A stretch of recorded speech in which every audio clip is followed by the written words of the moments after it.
Salut à tous, on se retrouve pour l'épisode 2879 de l'After Zap Image. On commence tout d'abord avec une info officielle et ça concerne l'équipe allemande du Borussia Dortmund. Et officiel, le Borussia Dortmund dévoile un maillot spécial pour les 50 ans du Signal Iduna Park. Magnifique maillot, vraiment chef-d'œuvre. Donc le Signal Iduna Park, c'est le stade tout simplement du Borussia Dortmund. Donc voici ce nouveau maillot, on peut dire entre guillemets collector.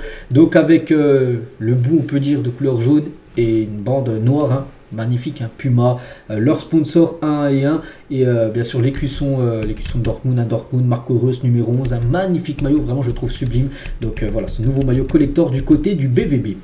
On continue avec une autre info officielle, ça concerne le Paris Saint-Germain qui joue ce soir, bien sûr, sa demi-finale de Coupe de France contre Rennes. Et le groupe du PSG pour la demi-finale de Coupe de France face à Rennes ce soir. A noter que Nuno Mendes et Marquinhos sont de retour, les deux, qui avaient été forfaits lors du match contre l'équipe de Marseille il y a quelques jours, lors du classique. Et bien ils sont bien présents dans le groupe, ça c'est une bonne nouvelle, surtout que la semaine prochaine, dans une semaine jour pour jour, le PSG reçoit l'équipe du Barça en Ligue des Champions. Donc voilà, le groupe complet bien sûr pour l'équipe du Paris Saint-Germain. Et concernant leur adversaire, l'équipe de Rennes, donc on peut voir que la délégation rennaise à Paris en TGV, c'est bien parce que la plupart des équipes prennent l'avion, même des fois quand il y a seulement 200 km. Donc là je sais pas, il y a à peu près, j'en sais à vue d'œil, 400, je dirais 400 km peut-être entre Rennes et l'équipe, et la ville de Paris. Donc ils sont venus en TGV. Voilà, donc voilà, c'est mieux, on va dire, c'est plus écolo de prendre le TGV que l'avion. On va parler de Icardi, ça fait 2 saisons que Icardi est à Galatasaray et ses stats sont vraiment folles. 47 buts et 18 passes décisives. On se souvient de son aventure du côté du PSG où ça n'a pas été trop ça. Donc il avait été recruté en plus très cher, au moins plus de 60 millions d'euros en provenance de l'Inter Milan. Il avait floppé, il avait été prêté au Galatasaray. Donc là depuis l'été dernier, le Galatasaray l'a acheté définitivement à 100%. Et c'est vrai que depuis 2 saisons, il a quand même marqué 47 buts du côté du club turc. N'oubliez pas que ce joueur, j'avais vu des infos il y a quelques jours qu'il était pisté par l'équipe de Al Hilal du côté de l'Arabie Saoudite. Officiel, François Le Texier a été retenu pour arbitrer durant les Jeux Olympiques 2024 parce qu'il y aura des arbitres français pour ces JO en plus à Paris. Donc voilà, lui il a été retenu pour arbitrer certains matchs bien sûr niveau foot homme, peut-être les filles, je sais pas, peut-être il peut aussi arbitrer bien sûr des matchs du tournoi féminin lors de ces Jeux Olympiques.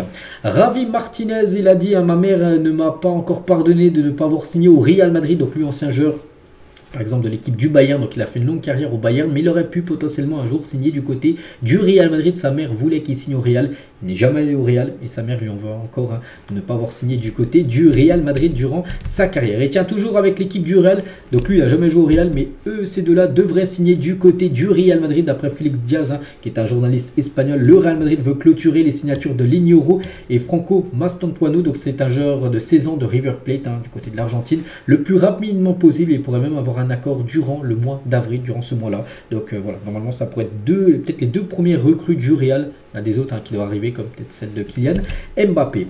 En danger de dépôt de bilan, le FC Rouen, donc une équipe de National 1, pourrait fusionner avec l'US Quevilly Rouen Métropole, donc pour former le FC Rouen Métropole. Donc Charles Marek, président du FC Rouen, est ouvert à la vente, a reçu récemment les dirigeants du club de Ligue 2. Donc voilà, en gros, vu que Rouen, au niveau financier, ça se passe pas super bien, il pourrait fusionner avec l'US Quevilly pour faire une équipe, le FC Rouen Métropole. Voilà, donc voilà, c'est l'info concernant ces 2 équipes qui pourraient fusionner en une équipe.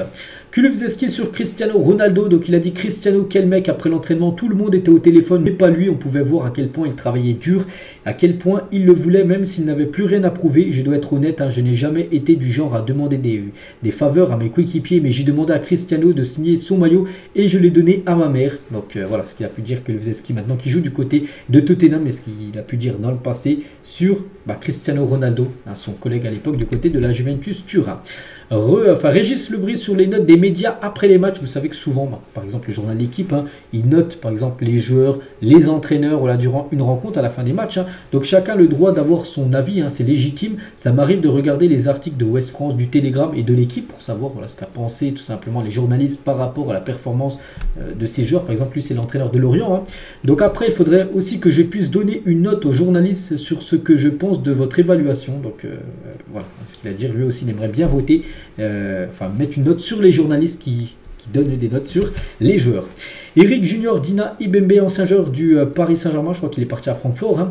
Vous allez me prendre pour un fou, mais au PSG, tu progresses plus à l'entraînement qu'en match. Hein. J'ai plus progressé à l'entraînement au PSG qu'à Dijon, donc parce qu'il a été un coup prêté à Dijon. Hein. Je te parle sérieux, hein. Avec tout le respect, je croyais que j'étais un crack quand j'étais revenu de Dijon. On a fait des possessions serrées de fou, alors qu'à Dijon, les possessions sont larges. Hein. Il y avait 2 jokers en possession serrée, j'ai même pas touché la balle une fois, donc en gros, il dit que tu progresses plus même à l'entraînement. Alors qu'il n'y a pas de compétition du côté du PSG qu'en match officiel du côté de Dijon. Voilà ce qu'il a pu dire, hein. Eric Junior Dina Ibembe. Luis Enrique sur les Jeux Olympiques pour les joueurs du Paris Saint-Germain. Il a dit: je ne suis pas propriétaire des joueurs. Hein. Ça serait bizarre de ma part, vu que j'ai gagné les JO à Barcelone, de dire le contraire. Hein. C'est difficile de concilier l'Euro et les JO parce que les joueurs ont des responsabilités avec leur club. Mais dans ce cas-là, je suis assez ouvert. Hein. Mais il faut protéger les droits des clubs. Donc voilà ce qu'il a dit. Voilà. Parce que lui aussi, il aura son mot à dire par rapport aux joueurs du PSG qui pourraient potentiellement jouer les Jeux Olympiques. Ce sera lui qui donnera son point de vue. N'oubliez pas que lui avait gagné les Jeux Olympiques, tout simplement, avec l'équipe espagnole à l'époque, hein, quand ça avait lieu à Barcelone, parce qu'il y a déjà eu des JO à Barcelone. Donc voilà, ce qu'a pu dire Luis Enrique. Jérôme Roten sur son émission Roten sans flamme, Entero Enrique fait des pieds et des mains pour couper la tête de Luis Campos au PSG. Donc Luis Campos, hein, c'est le directeur sportif du côté de Paris. Nasser l'écoute car ils ont de bonnes relations, ce monsieur. Donc Enrique nuit au PSG en interne, c'est le bordel. Hein. Voilà ce qu'il a pu dire Roten sans flamme. Je ne sais pas c'est quoi ses sources, mais voilà ce qu'il a pu dire sur la situation du Paris Saint-Germain. On avait quand même de sacrés arguments offensifs à l'Euro 2020, bon, qui s'est joué en 2021 à cause du Covid. Hein. Souvenez-vous, ça avait été décalé d'une année, mais c'est vrai que regardez, hein, cette équipe avec Benzema, avec Paul Pogba, Griezmann et bien sûr Kylian Mbappé. Bon, l'équipe de France avait floppé, hein. C'est dommage lors de cet Euro, une élimination dès les 8e contre l'équipe suisse au tir au but. C'est dommage parce qu'il y avait la qualité, bien sûr, hein, pour aller certainement au bout et gagner cette compétition. Il y a aussi d'énormes qualités, hein, même de l'insolence, on peut dire, quand on voit cette photo, les gars, avec Kaká, Ronaldinho, Ronaldo et Rivaldo, donc les 4 joueurs là du Brésil à l'époque, hein, lors d'un entraînement, bon, les 4 ont remporté quand même chacun au moins un ballon d'or, hein, c'est fou, donc voilà, exceptionnel bien sûr, hein. La CSAO brésilienne, et on peut parler de ces 4 là, on peut parler aussi de ces autres joueurs là, hein, comme Neymar aussi, hein, légende les gars du côté du Brésil, même s'il n'a jamais remporté le ballon d'or comme les autres là, ça reste bien sûr un grand nom bien sûr du côté du football brésilien. Je crois que tout en haut à gauche, je ne me trompe pas, ça doit être Romario. Félix Lega déjà dépassé au niveau des statistiques sa meilleure saison avec l'Atlético Madrid. Dans cette saison, Barcel est impliqué dans 17 buts et passes des toutes compétitions confondues, le tout avec un temps de jeu assez réduit à 1888 minutes de jeu, soit environ 20 matchs, hein, donc 9 buts et 8 passes D avec l'Atlético. Sa meilleure saison, il était à 16 buts et passes D, donc 10 buts et 6 passes D. Donc voilà, il fait déjà mieux au Barça que lors de ses meilleures saisons du côté de l'Atlético Madrid. Les belles histoires continuent, hein, pour les surprises de la saison en Europe, hein. C'est vrai que Brest, toujours deuxième de Ligue 1, c'est fou. Deuxième et peut-être qualifié en Ligue des Champions. Il y a une surprise dans chaque championnat. Gérone, hein, toujours troisième de la Liga. Non, Brest n'a jamais joué à la Ligue des Champions. Ils n'ont jamais joué même de Coupe d'Europe. Hein, donc ils vont certainement être en LDC, la plus belle compétition. Gérone, pareil. Hein, jamais joué de Coupe européenne. Ils vont certainement jouer la Ligue des Champions. Stuttgart, toujours troisième de Bundesliga. Bon, ils ont déjà joué la Ligue des Champions, mais voilà, ils sont troisième. Ça fait depuis 2010 hein, qu'ils n'ont pas joué la LDC. Bien parti. Hein. Aston Villa, toujours quatrième de Première Ligue et potentiellement en Ligue des Champions saison prochaine. Et Bologne, hein, toujours quatrième de Serie A. C'est vrai que dans chaque division, il y a une équipe un peu surprise, en gros, qui est très bien classée alors qu'on ne les attendait pas à ce classement actuel.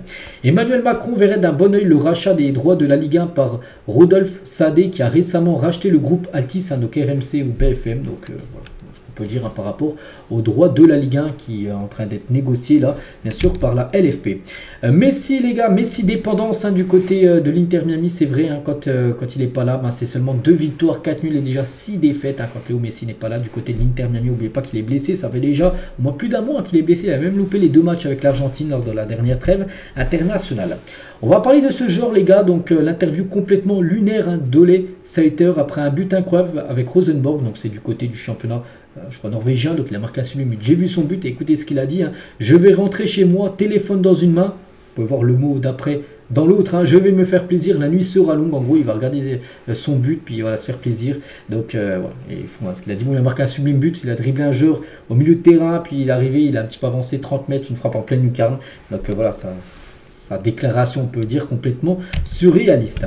Officiel, Marc Brice est le nouveau sélectionneur du Cameroun. Félicitations à lui, hein. Donc on peut voir son parcours en tant que coach, hein, donc il a coaché beaucoup d'équipes.